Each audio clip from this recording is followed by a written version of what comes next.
Robots మీద చాలా సంవత్సరాల నుంచి ఎక్స్పెరిమెంట్స్ చేస్తున్నారని మీకు తెలుసు.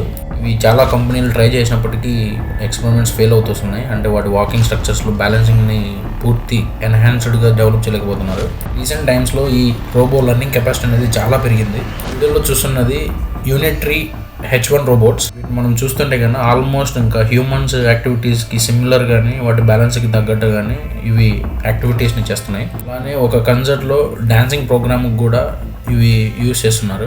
మూమెంట్స్ని ఇవంతా అబ్జర్వ్ చేయండి ఒకసారి. ఆల్మోస్ట్ ఇంకా హ్యూమన్ ఎలా అయితే వాక్ చేస్తాడో బ్యాలెన్స్ చేసుకుంటాడో అలానే చేస్తుంది.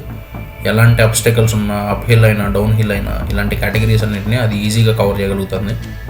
ఈ వీడియో క్లిప్లో బాగా అబ్జర్వ్ చేస్తే స్టెప్స్ దగ్గర దాని కాలు బెనికినప్పటికీ అది దాన్ని ఇమ్మీడియట్గా యాక్షన్ తీసుకొని ఆటో బ్యాలెన్సింగ్ చేసుకునింది. చెప్పుకుంటూ పోతే రోబో దాని ఫిజికల్ బాడీ మెయింటెనెన్స్ చాలా యాక్యురేట్గా వర్క్ చేయించుకుంటుంది.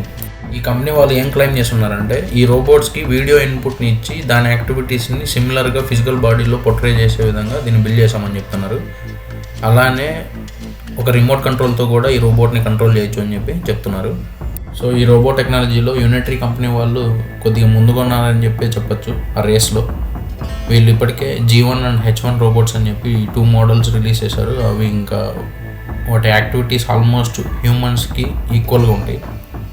ఈ రోబో టెక్నాలజీ గురించి మీరు ఏమనుకుంటున్నారో కమెంట్ చేయండి.